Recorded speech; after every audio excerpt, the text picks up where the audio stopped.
I wish I didn't know. I work for a privately funded geological research company called Seismotech.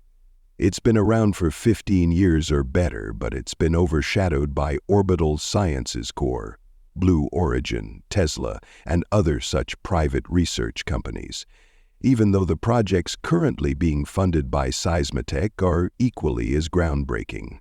Simply put, according to the other companies making front-page news on a regular basis, Seismotech is going the wrong direction. While there's a lot of attention and curiosity toward space exploration, Seismotech's philosophy is that our resources are better spent exploring and understanding the planet we call home. A few years back, we made headlines in a few magazines by breaking the record for the lowest depth of a manned submarine. But that was the closest we ever got to any sort of limelight, and it was short-lived, because aside from breaking the record, the manned vessel found very little outside of what we already knew. No giant squid or sea monster lurking in the depths of the Mariana Trench, mostly just excruciating water pressure, darkness, and a handful of very confused deep-water fish. This morning, however, I have made a discovery that will not only put us on the front page, but will also inevitably change the course of human events. I haven't shared this with my superiors yet, because I know what they're going to do. They will take it to their superiors and so forth, and that will be the last I hear of it. I'll find myself sworn to secrecy, then killed for good measure to keep this discovery from getting out. I can't say I'd blame them.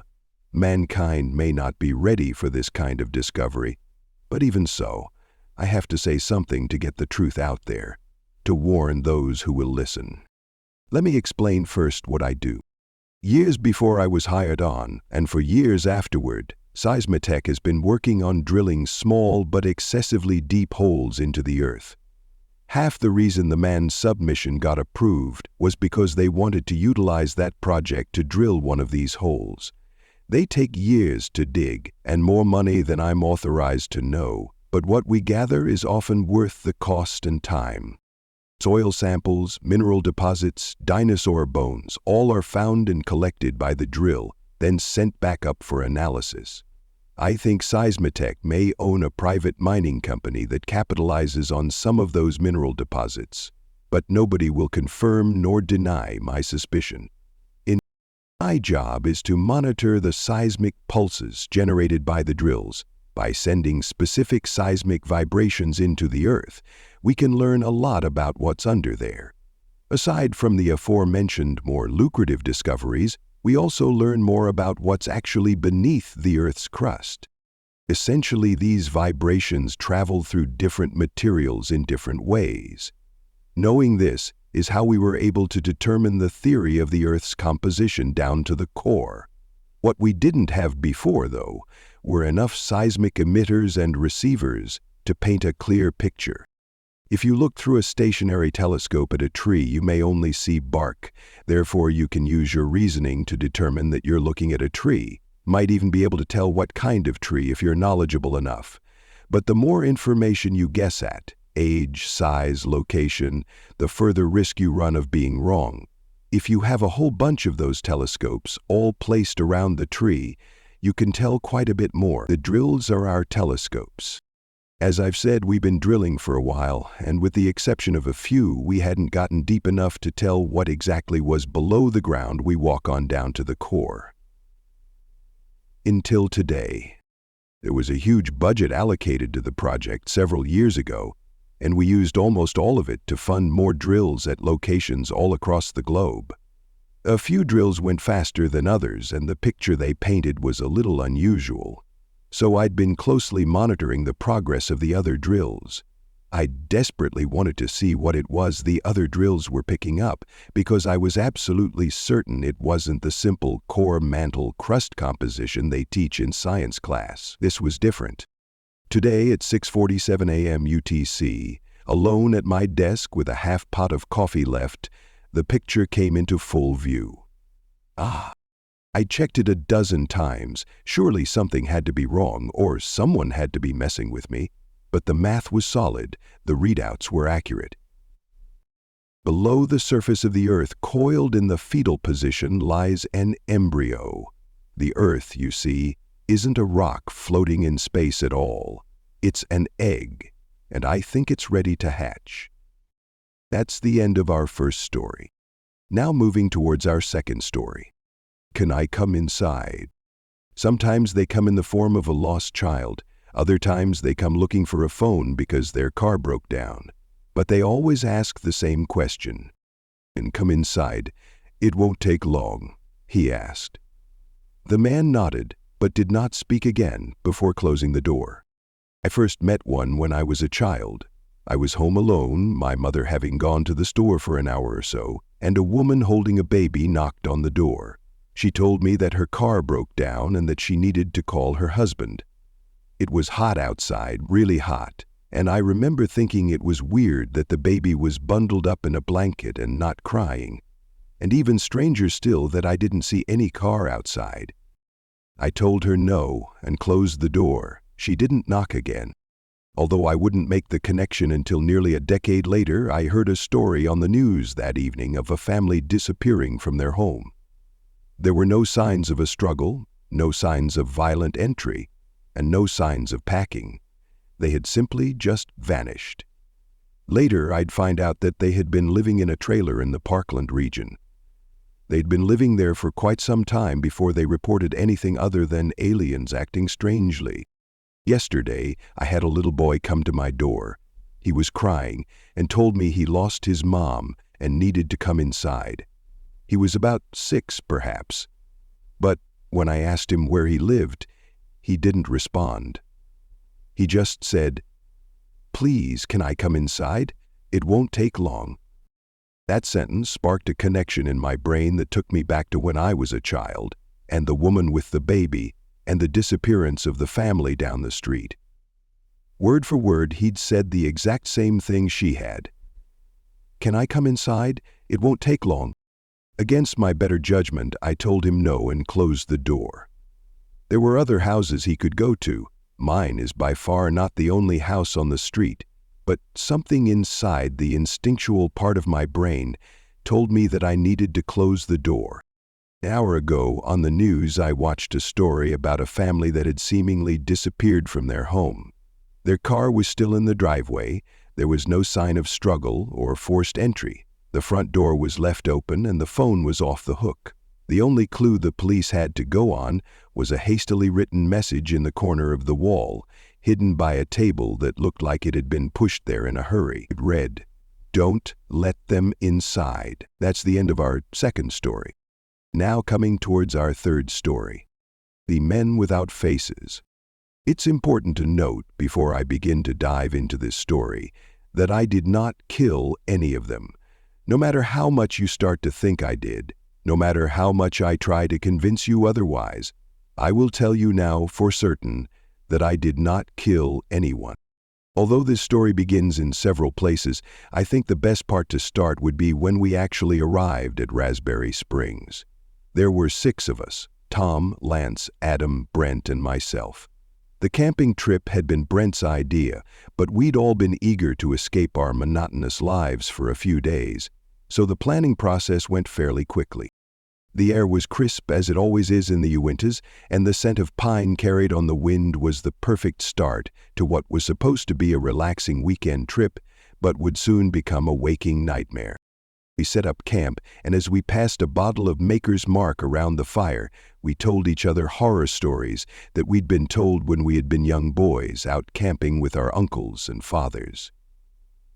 Rittenhouse's grim face had real curves and weathered features as he did the homework. After Tom had finished telling us the story that used to scare him as a kid, involving a babysitter and a statue of a clown that wasn't a statue at all, the stories fell silent for a moment. We listened to the crickets in the distance and the cracking of the fire as it devoured the dry pine branches we fed it. "I've got one," Adam finally said. "This one's a little different, though." The rest of us stared at him expectantly. "This one's true, at least I think it is." He raised his hands up defensively, the bottle of liquor sloshing around in his hand. Now, before you all start giving me shit about it, just listen to the story." He took a sip of whiskey from the half-empty bottle, then stared into the fire as he spoke. "There are old Ute legends about the men without faces, but I don't think for anyone for sure know where they came from, just like how nobody knows where Bigfoot came from, although the stories of the indigenous people do their best.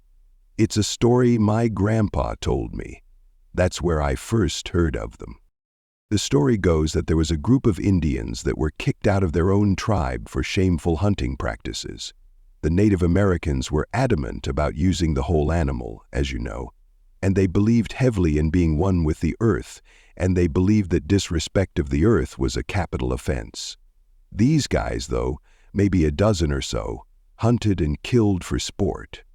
They would kill a buffalo, for example, and cut out its heart and eat it raw and leave the body to rot to show their supremacy over Mother Earth and nature. They believed they were gods of the land and dominant over all other life. Many of these guys, the leader, I think, was the chief's son, and when the chief found out what his son was doing, he was devastated. He set a trap with his best warriors and caught them in the act of ritualistic killing. He could have had his son executed right then and there, probably should have, but couldn't bring himself to make the judgment. So instead, he banished them from the tribe. These warriors were furious with the chief for kicking them out, and it wasn't long after that the members of the tribe started going missing. Whole hunting parties would leave their homes and never return. Then, as search parties were sent out, the bodies of these hunters were found with their hearts cut out. The banished men had started hunting people instead of animals, and cutting out their hearts to eat and show their superiority over the tribe from which they'd been banished. Eventually, the torture reached the point where giving up on oneself in exchange for sacrifice was a big part of their teachings. The chief got word of this and called upon a shaman who put a curse on the men to make them pay for what they'd done and to mark them for eternity so that they would be known for generations to come. This curse, as the story goes, removed their faces and left them to walk the earth forever, blind and speechless, unable to hunt or communicate with each other, so that they would fall victim time and time again to the earth and would learn their place. But these men were smart and resourceful, and although they weren't able to see or speak, they could still hear and feel and learn to communicate by knocking on trees and would hunt by the sounds they heard. They used their curse to become more lethal, more silent than they had ever been. They're still supposed to be out there, somewhere, hunting lost men. But instead of just cutting out their hearts, the men without faces would cut off the faces of their kill as well and wear them on their own blank heads. Adam took another long pull from the whiskey bottle until Lance asked the question. "So, what about this makes it a true story? There are tons of Indian legends out there, man. This sounds just like one of those skinwalker stories they'd tell their kids to make sure they didn't wander off into the woods alone." "I'm getting to that," Adam said. "When I was 12, I went camping with my uncles. The first night, we heard a bunch of knocking like someone was hitting branches together, and on the second night, one of my uncles went missing. They never found the body." He took another drink. "I was sharing the tent with him that night. My uncle, I mean, the one who went missing.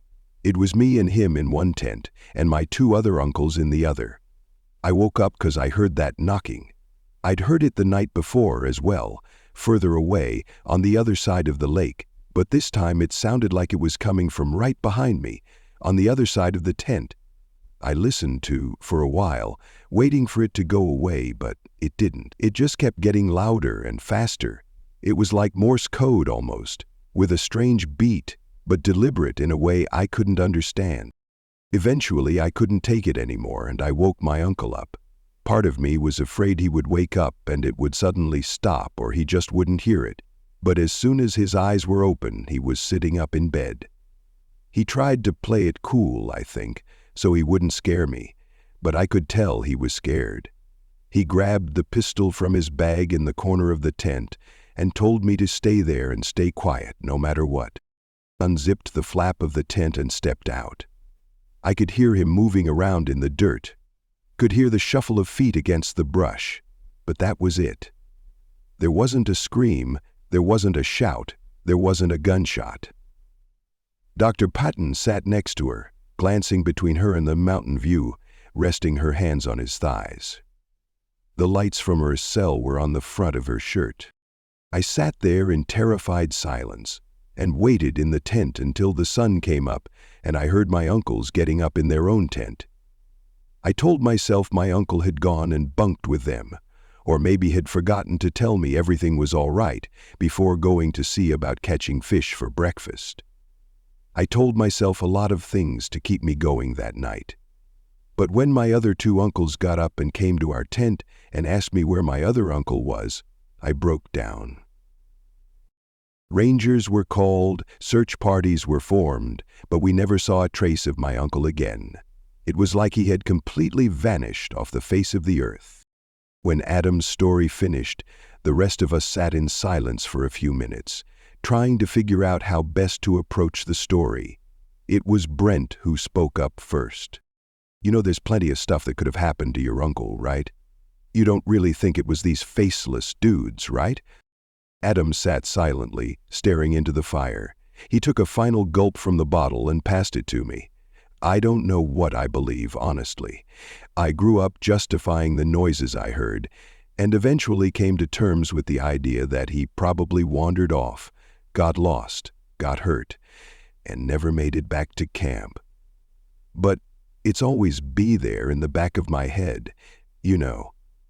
The question has always been there. Nobody else knew what to say. For some reason, the solemnity with which Adam told his story was unsettling, and I don't think I was the only one feeling that way, because soon after, Tom stood up and announced that Adam was the winner of the scary storytelling for the night and that he was going to bed. Lance followed him, then shortly after Brent did as well. When it was only me and Adam left, I finally voiced my question. You really think it's a possibility? What? He asked. The faceless tribe, I mean. He smiled at me and I could tell he'd had too much to drink. Nah, he said, swatting with his hand like my question was a bothersome fly. It was just a story. My uncle probably just fell down a gorge or something and got picked up by the coyotes. Yeah, I said, giving him a smile as fake as the one he was giving me. You're probably right. I'm going to bed, he said. If you hear the knocking, though, don't leave your tent. Then he stood up and staggered off to his own tent. I poured some water over the fire and threw some dirt on the embers. I knew Adam's story was bogus, or at least I told myself that. But as I crawled into my own tent, I could have sworn that out in the distance, maybe on the other hill across from the river, I could hear a low thumping sound, like branches being struck against a tree stump. That's the end of the story. If you have hooked up till here, then hit like button and comment down your views. Also, if you haven't subscribed yet, then do support me by subscribing, so you may not miss any video in future.